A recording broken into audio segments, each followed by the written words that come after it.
It's not even 7 a.m. at LAX, Los Angeles International Airport. Despite a gritty, hard-fought campaign, I have been overwhelmed by the asymmetric warfare tactics of the complementary business class alcohol. My sense of balance and my sense of self-respect have both suffered very heavy casualties. The well-built, lantern-jawed Department of Homeland Security officer beckons me forward with the matrix. Palm up, 4 fingers. Come here. Without looking, he takes my passport off the counter. Where are you flying from? Sydney. Purpose of your visit? I'm a journalist. I interview actors and musicians for my national radio show back in Australia. Where are you staying? My apartment. Your apartment? Sir, are you telling me you live here? Yeah, on the corner of Melrose and La Brea. I say this as a way to sound like a local, but it comes out of my mouth sounding like my house has traffic lights. This is a non-residential visa. Are you telling me you live in the United States?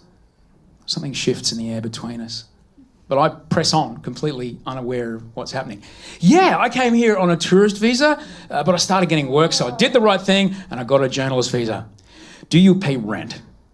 Yeah? He pauses. Let me ask you this again. This is a non-residential visa. Do you live here? His gaze sharpens. An artery in my neck starts to throb. Yeah? This is a non-residential visa. If you tell me you live here, I am required to deport you. I can't hold his eyes any longer, so I start fiddling with the pen on the counter. I don't understand what's happening. My immigration lawyer told me I was allowed to live here when I was on this visa. Sir, look at me. I do not look at him. I look at the 9mm Glock 19 on his belt. He doesn't want to use it. I don't want him to use it. But the longer I look at the gun and not him, the less chance I have that he's going to believe whatever comes out of my mouth next. But I can't stop looking at it. I did the right thing, which now feels like I did the wrong thing, and I'm going beyond the awkward conversation and looking straight at federal deportation. Sir, look at me. Yes or no, do you live here?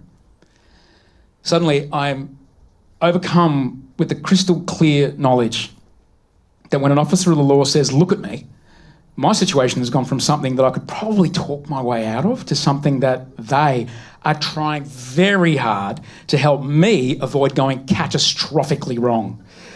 I know this feeling. I learned it 20 years earlier in a Kingswood station wagon with the rich smell of koala wee stinging in my nostrils. It's 1995. I'm a long-haired bass player in a band in Brisbane at the exact moment that Powderfinger got signed to a major label. So every major label was in Brisbane hunting for their long-haired version of Powderfinger. The label reps are sniffing around our band, things are looking up, the gigs are getting bigger. One such gig is opening for Def Rhyme, which is a 5-piece out of Melbourne. Now, if Faith No More were the perfect, glisteningly delectable burger that you saw on the screen at the drive-thru, Def Rhyme are the band you pick up at the second window. The show was down on the Gold Coast at the Surfers Paradise Beer Garden. Do not let the name fool you. There were no surfers. There was no garden, and it was most definitely not paradise. Beer is the only thing delivered by the promise of that venue. The cities are now connected by a multi-lane superhighway. In 1995, the Gold Coast is a long way from Brisbane. Being the povo musos we are, we don't have a band van. We have my mum's 1973 Kingswood station wagon. Bench seats like a living room sofa. A wind-down tailgate window. Drum brakes, which, when it comes to stopping in a hurry, are about as effective as thoughts and prayers. Into this vehicle, we load all the gear, the amps, the drums, the guitar, the rest of the band in the drummer's car. In the station wagon, it's me and our guitar player, Fred. We get to the Goldie, load in, wait for Def Rhyme to sound check, which is late, so we get no sound check. Then it's doors. So we wait around in the band room for a few hours before going on. Band rooms are awful places at the best of times. They have the same visual and olfactory appeal of a public toilet with none of the plumbed conveniences of a public toilet. With a deft sleight of hand, a bag of weed and some papers magically appear from a guitar case. A joint is passed around under the fluorescent buzz of the lighting. I only puff on the first orbit as I don't like the way it affects my sense of pitch. That and the marijuana psychosis.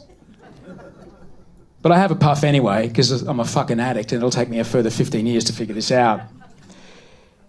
We go on stage, The gig is epic. The crowd love what we do. And by the time we load out, it's well after midnight. It's only an hour and a half back to Brisbane. You good to drive? Asks Fred. Yeah, man. Still sharp from the gig. I know the road well, know where all the black spots are, of which there are many. Because before it was a 10-lane behemoth, the Gold Coast Highway was a dual carriageway that featured long, boring straight bits interspersed with twistingly undulating curvy bits that weave their way through groves of environmentally protected old-growth koala habitat, one of the most dangerous roads in the country. Part of it has a name, Death Valley, where a thick grove of these protected trees were permanently glistening, with large gaping wounds seeping with sap on their southern sides. They looked like this because while the koalas slumbered above, trying to sleep off the chlamydia, I expect, drivers had a regular habit of deleting themselves by wrapping their Tiranas and Taragos around those tree trunks, ironically waking up the koalas by falling asleep at the wheel. Fred's in the front seat with a traveller. I'm keeping it at 90 in a 100 zone, steady, careful even.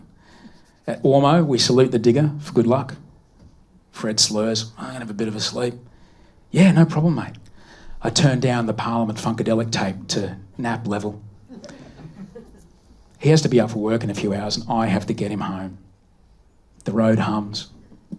The Kingswood hums back. The steady drone of the engine pushing over 2 tons of metal and guitars and humans and hair down the highway. The white lines on the road streak towards me like a slow-motion jump to hyperspace, reflective paint shimmering in the high beams. On the HQ Kingswood, there's a floor-mounted headlight dimmer switch, an elegant piece of engineering. I rest my bare foot on it the way you'd rest a foot on a warm dog. The comforting heat from the engine is radiating through the firewall. Oh, this bench seat is really comfortable. I blink. When did blinks feel so nice? Blinks are supposed to be like automatic, forgettable, definitely not pleasurable. But I rocked very hard on stage earlier, pulling mid-air shapes as yet unknown to mankind. My body's starting to get pretty stiff and sore. Oh, lucky this seat is so delightful. It really is like a sofa on wheels. I blink again. This blink feels good in a way that a blink should never feel at the wheel of a moving vehicle, and certainly not when doing 90 on a very dark, very straight bit of freeway, which is about to get very heavily wooded. I open my eyes from this blink, and everything in the car is blue. My hands are blue. The dashboard is blue. I look at Fred. Fred is red. And then he's blue. Then he's red. Then he's blue. Then he's red and blue. I don't remember stealing a strobe light from the Surfers Paradise Beer Garden. I look in the rear vision mirror, which in a 73 Kingswood is the approximate length and width of a cricket bat. And I see a police car.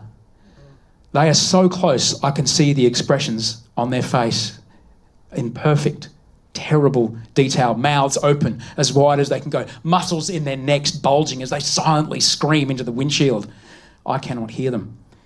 I can hear the siren though, which is extremely loud. Negotiating with the drum brakes, I eventually bring the car to rest off the shoulder and onto the very heavy camber at the edge of the verge. Standing barefoot in the itchy grass, the sounds of the bush insects all around us, occasionally overwhelmed by the Doppler-affected passing cars. The cop tells me they've been following us for more than a kilometre and I've been drifting all over the road. He was just about to nudge my back bumper in a desperate attempt to wake me up because the first corner of Death Valley is right there. For 2 guys who have spent the last kilometre screaming while they watch us nearly die in slow motion, they are understandably edgy. All of our heart rates are through the roof. Our deep, regulating breaths condense in the air between us. He breathalyses me. 0.0. I am, by every available legal measure, right to drive.